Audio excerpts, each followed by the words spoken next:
Hello out there, Shel. Silverstein. We're still on him. Rudy Felsh. Felsh. Me shouldn't act so crudely. I'm sorry that was rude of me, but I ate too much food, you see. I didn't mean to burp. Excuse me. I didn't mean to burp. Excuse me. Excuse me. It's kind of gross.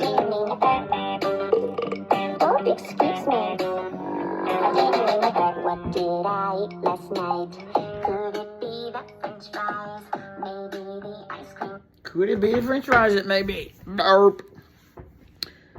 Well, Burp and Belch, the teacher and me again tonight.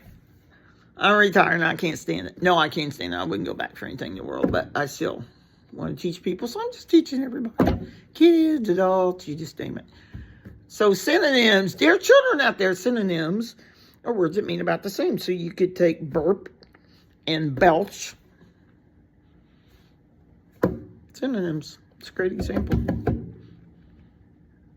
Okay, here we go. Rudy Felsh. Rudy Felsh. Felsh. Felsh. Not Felsh. Felsh. Rhymes with belch. Rudy Felsh knows how to belch better than anyone ever did.